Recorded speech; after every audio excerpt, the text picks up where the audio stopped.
Karena itu oposisi itu penting dan sama-sama terhormat. Sayangnya tidak semua orang tahan untuk berada menjadi oposisi. Oke? Seperti sampaikan Pak Prabowo tidak tahan untuk menjadi oposisi. Apa yang terjadi? Beliau sendiri menyampaikan bahwa tidak berada dalam kekuasaan membuat tidak bisa berbisnis, tidak bisa berusaha. Karena itu harus berada dalam kekuasaan. Kekuasaan lebih dari soal bisnis, kekuasaan lebih dari soal uang, kekuasaan soal kehormatan untuk menjalankan kedaulatan rakyat. Baik.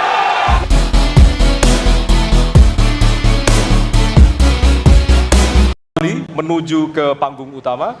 Kami persilakan kepada bapak-bapak untuk bisa menuju ke panggung utama. Baik, dan kita beralih ke pertanyaan untuk calon presiden nomor urut 3. Dan kami persilakan kepada panelis Ibu Lita Testa untuk mengambil subtema di fishball, dan kami persilakan Ibu.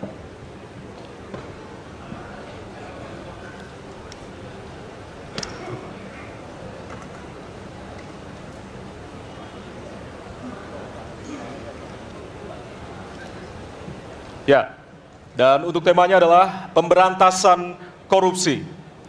Baik, selanjutnya kami persilakan kepada panelis Bapak Made Sukmajati untuk mengambil pertanyaan dari fishball. Silakan Bapak. Ya. Pertanyaan huruf C. Baik, kita akan menuju ke pemberantasan korupsi dan pertanyaan C. Ya. Dari amplop C, Bapak Ibu, masih tersegel. Kita akan buka.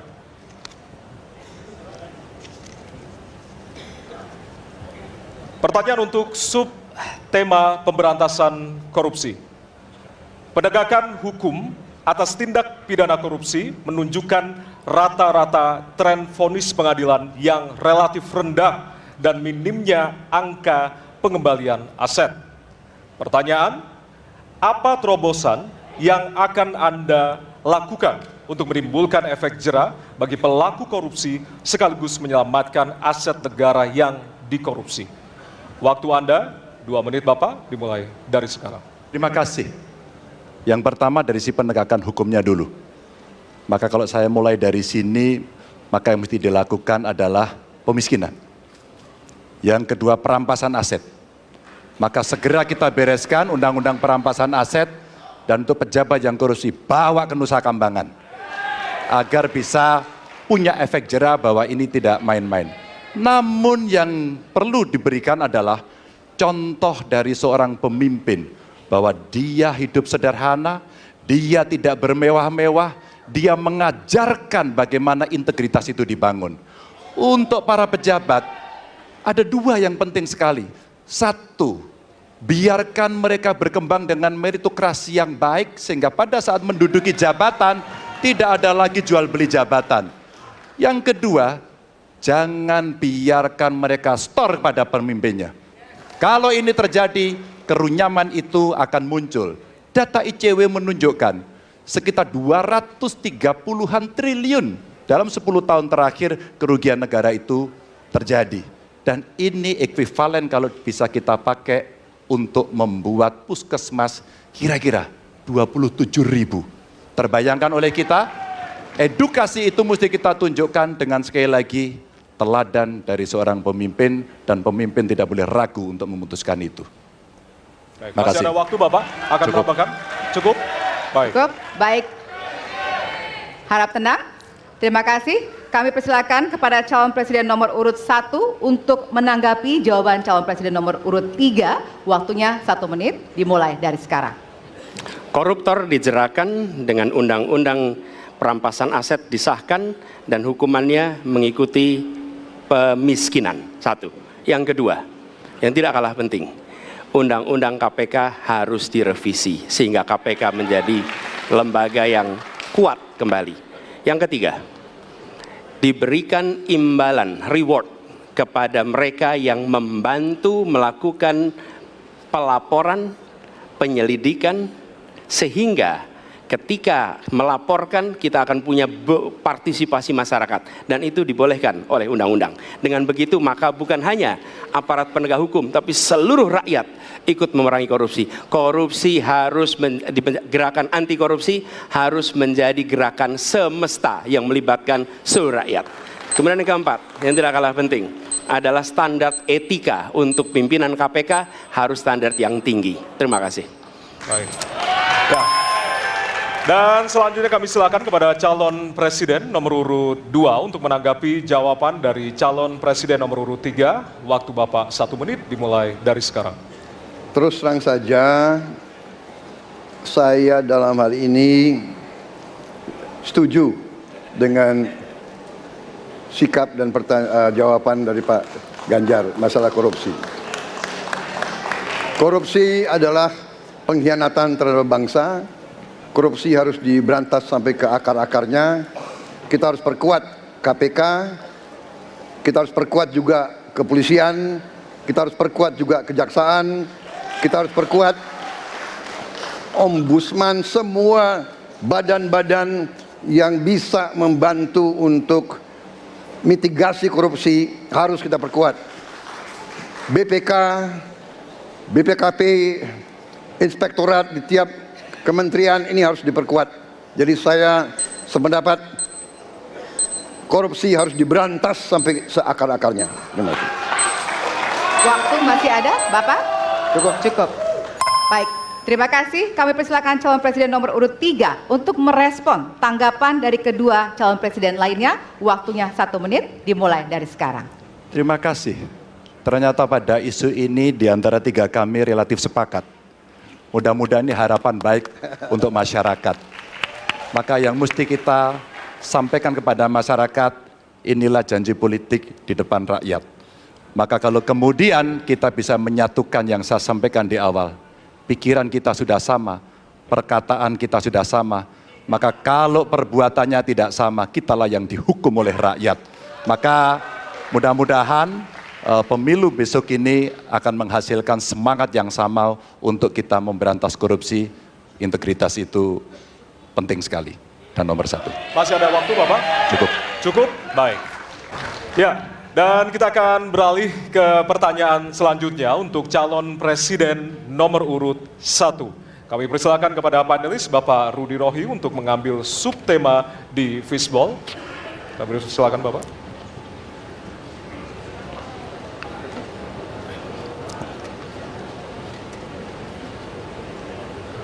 Diperlihatkan kepada kami semua, Bapak. Apa? Baik, temanya adalah penguatan demokrasi. Baik. Baik, selanjutnya kepada panelis Ibu Susi Dwi Haryanti untuk mengambil pertanyaan dari fishball. Hurufnya adalah A. Penguatan demokrasi dengan amplop A. Baik. Masih tersegel Bapak Ibu? Kita akan langsung buka.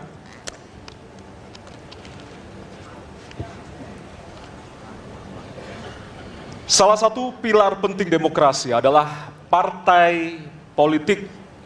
Namun kepercayaan publik terhadap partai politik di Indonesia selalu rendah. Pertanyaan, apa kebijakan yang akan Anda lakukan untuk melakukan pembenahan tata kelola partai politik? Waktu untuk menjawab 2 menit dimulai dari sekarang. Saya rasa lebih dari sekedar partai politik. Rakyat tidak percaya kepada proses demokrasi yang sekarang terjadi. Itu jauh lebih luas dari sekedar partai politik. Ketika kita bicara demokrasi, minimal ada 3. 1, minimal 3 nih. 1 adalah adanya kebebasan berbicara. Yang kedua, adanya oposisi yang bebas untuk mengkritik pemerintah dan menjadi penyeimbang pemerintah. Yang ketiga, adanya proses pemilu, proses pilpres yang netral, yang transparan, jujur, adil. 3. Dan kalau kita saksikan akhir-akhir ini, 2 ini mengalami problem. Kita menyaksikan bagaimana kebebasan berbicara menurun, termasuk mengkritik partai politik. Dan angka demokrasi kita menurun, indeks demokrasi kita. Bahkan pasal-pasal yang memberikan kewenangan untuk digunakan secara karet kepada pengkritik, misalnya Undang-Undang ITE atau pasal 14, 15 Undang-Undang nomor 1 tahun 1946. Itu semua membuat kebebasan berbicara menjadi terganggu. Yang kedua, oposisi. Kita saksikan minim sekali adanya oposisi selama ini. Dan sekarang ujiannya adalah besok. Bisakah pemilu diselenggarakan dengan netralitas, dengan adil, dengan jujur? Ini ujian ketiga. Jadi, persoalan demokrasi kita lebih luas dari segala persoalan kepada partai politik. Nah, bagaimana untuk partai politik sendiri? Partai politik perlu mengembalikan kepercayaan. Tapi di sini ada peran negara. Menurut saya salah satu masalah yang mendasar, partai politik ini memerlukan biaya. Dan biaya politik selama ini tidak pernah diperhatikan di dalam proses politik. Untuk kampanye, untuk operasional partai, semua ada biayanya. Sudah saatnya pembiayaan politik itu dihitung dengan benar. Ada transparansi. Calon Presiden nomor urut 1, waktunya 1 menit dimulai dari sekarang. Mas Anies.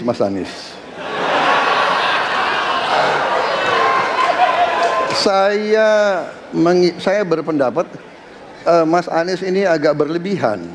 Mas Anies mengeluh tentang demokrasi ini dan itu dan ini. Mas Anies dipilih jadi gubernur DKI menghadapi pemerintah yang berkuasa. Saya yang mengusung Bapak.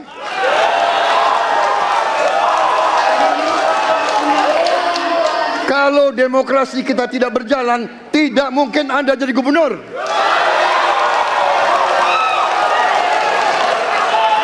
Kalau Jokowi diktator, Anda tidak mungkin jadi gubernur. Saya waktu itu oposisi, Mas Anies. Anda ke rumah saya, kita oposisi, Anda terpilih. Waktu habis, Bapak. Harap tenang. Bapak Prabowo. Baik, para pendukung, kami mohon untuk tenang, para pendukung. Para pendukung, Baik. harap tenang. Kita akan lanjutkan dialog kita. Harap tenang. Hadirin, harap tenang. Kami sampaikan kembali. Hadirin, harap tenang. Apabila tidak tenang, maka debat tidak dapat dilanjutkan. Ya, kami mohon kerjasamanya kepada para hadirin yang berada di halaman gedung KPU untuk bisa menaati aturan yang telah kita sepakati bersama. Ya. Baik, selanjutnya kepada calon presiden nomor urut 3, kami silakan untuk menanggapi jawaban calon presiden nomor urut 1, waktunya 1 menit dari sekarang. Saya jadi tidak enak ini Mbak hari ini. Mohon maaf. Saya tidak enak karena dua kawan saya sedang nagih janji dan membuka buku lama. Tapi percayalah begini, yang pertama tidak ada demokrasi tanpa partai politik. Tidak ada, suka tidak suka, mau tidak mau. Dan fungsi partai politik itu adalah agregasi, sumber rekrutmen kader, pendidikan politik. Kebetulan saya pernah menjadi ketua pansus undang-undang partai politik. Maka pada saat perdebatan penguatan dari sisi anggaran, penguatan dari sisi partisipasi masyarakat mesti dilakukan, saat itu tidak terlalu banyak yang setuju. Maka Mas Anies, soal oposisi tidak oposisi, soal kepentingan saja kok. Kapan kita bertemu, kapan kita tidak bertemu, dan kemudian kita akan bersikap pada posisi masing-masing. Tapi yang penting, pendidikan politik kepada masyarakat itulah yang menjadi PR besar dari partai politik agar cepat dewasa. Oke, waktu Anda habis, Bapak. Ya, dan kita akan lanjutkan. Baik, kita akan lanjutkan debatnya, Bapak Ibu. Kita akan lanjutkan ke pertanyaan selanjutnya untuk calon presiden nomor urut 1. Ya. Untuk merespon tanggapan dari dua calon presiden lainnya, waktunya 1 menit dari sekarang. Ya. Terima kasih. Ketika kita menghadapi sebuah proses demokrasi, di situ ada pemerintah dan ada oposisi. Dua-duanya sama terhormat. Dan ketika proses pengambilan keputusan itu dilakukan, bila ada oposisi, maka selalu ada pandangan perspektif berbeda yang membuat masyarakat bisa menilai. Karena itu oposisi itu penting dan sama-sama terhormat. Sayangnya tidak semua orang tahan untuk berada menjadi oposisi. Oke? Seperti sampaikan Pak Prabowo tidak tahan untuk menjadi oposisi. Apa yang terjadi? Beliau Beliau sendiri menyampaikan bahwa tidak berada dalam kekuasaan membuat tidak bisa berbisnis, tidak bisa berusaha. Karena itu harus berada dalam kekuasaan. Kekuasaan lebih dari soal bisnis, kekuasaan lebih dari soal uang, kekuasaan soal kehormatan untuk menjalankan kedaulatan rakyat. Baik, waktu Anda Baik, habis Bapak. terima Kami kasih. mohon sekali lagi kepada para hadirin yang berada di Hadirin. halaman KPU. Ditahan dulu. Baik, baik, Pak Prabowo, Bapak mohon maaf. Prabowo, Bapak, mohon maaf. Waktu sudah Nanti habis. Waktu ada sudah kesempatan. habis. Ya. Baik. Hadirin. Nanti ada kesempatan untuk kembali menanggapi. Baik. Dan kita akan beralih ke pertanyaan terakhir untuk segmen ini dan untuk calon presiden nomor urut 2. Baik, kami persilakan kepada panelis, kepada Bapak Agus Riwanto untuk mengambil subtema.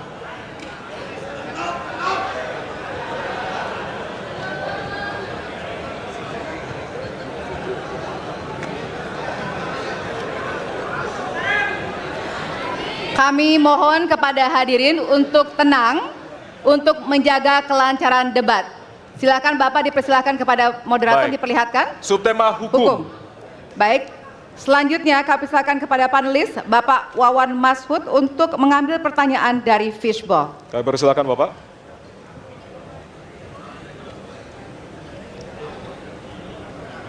Baik. Amplop A. Amplop A, silakan. Ya, masih tersegel, kita akan buka.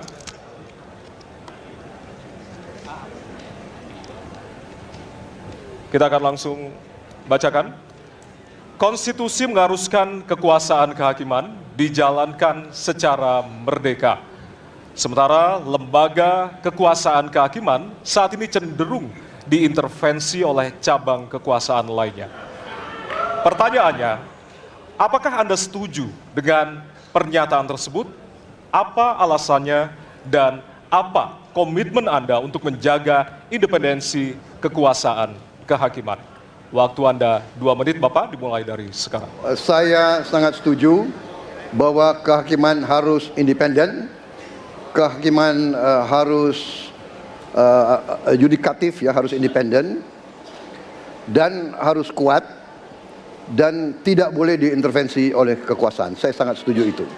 Dan saya berkomitmen untuk memperkuat itu. Manakala saya menerima mandat dari rakyat, saya akan memperbaiki kualitas hidup semua hakim-hakim di Republik Indonesia, semua pekerja di sekitar pengadilan, dan semua penegak hukum akan saya perbaiki kualitas hidupnya, gajinya diperbaiki supaya mereka tidak dapat diintervensi, tidak dapat disogok, tidak dapat dikorup.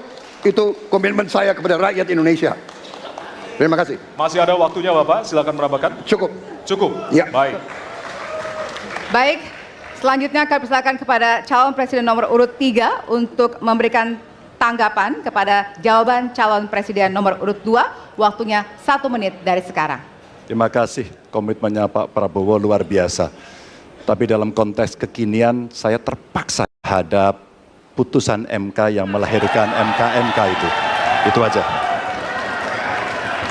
Ditahan dulu Bapak, apakah ada yang ditambahkan selain itu? Cukup. Cukup?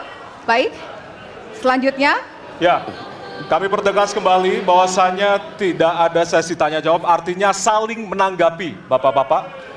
Kami ingatkan kembali untuk saling menanggapi dari masing-masing calon presiden. Dan selanjutnya kita akan berikan kesempatan kepada calon presiden nomor urut 1 untuk menanggapi calon presiden nomor urut 2 dan waktu Bapak. Apakah saya harus 1 menit. merevisi statement saya? Kenapa Bapak? Apakah saya harus merevisi statement saya karena tidak boleh Tidak, bertanya? nanti kami harapkan untuk saling menanggapi, bukan saling menanya, Bapak. Makanya, apakah Baik. saya harus merevisi? Karena tadi bentuknya pertanyaan. Nanti kita akan Baik. berikan kesempatan untuk Tidak perlu ya? selanjutnya. Tidak perlu, Pak. Bapak. Oke, terima Baik. kasih. Ya, kami persilakan Silakan. kepada calon presiden nomor urut 1. Waktu Anda 1 menit, Bapak.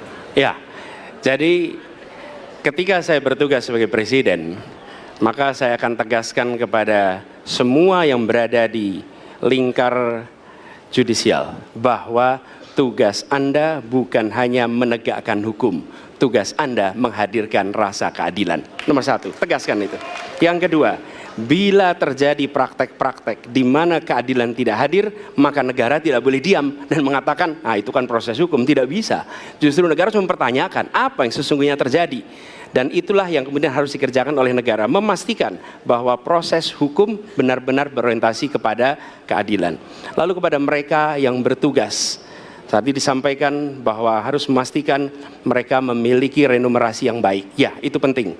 Dan yang tidak kalah penting adalah semua proses dilakukan secara transparan. Promosi transparan, kasus transparan, sehingga ada kepercayaan kepada proses pengadilan. Terima kasih.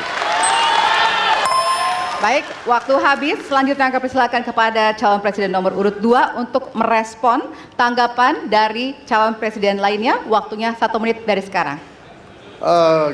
Saya kira mengenai Mahkamah Konstitusi, aturannya sudah jelas.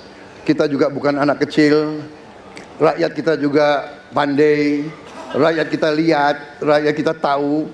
Mas Ganjar, kita tahulah ya bagaimana prosesnya, ya. Yang intervensi siapa, ya kan? Yang intervensi siapa? Tapi intinya adalah kita tegakkan konstitusi, kita tegakkan undang-undang, kita perbaiki yang kurang sempurna, dan kita patuh kepada komitmen undang-undang itu sendiri. Jadi saya kira itu tentang apa tadi disampaikan Pak Anies. Dalam hal ini saya setuju dengan Pak Anies. Dalam hal ini. Waktunya masih ada, Bapak? Saya sependapat kita harus membuat yudikatif kuat, harus ada merit system, harus ada ujian-ujian yang baik. Waktunya supaya habis hakim sekarang, itu Bapak. hakim yang Terima terbaik kasih untuk Indonesia. atas jawabannya. Baik. Sekarang kita kasih apresiasi dari 3 calon presiden yang tentunya sudah saling menanggapi di kesempatan segmen kali ini. Dan kami persilakan kepada Bapak calon presiden untuk kembali ke tempat masing-masing. Baik. Kepada para pendukung, harap tenang. Ya.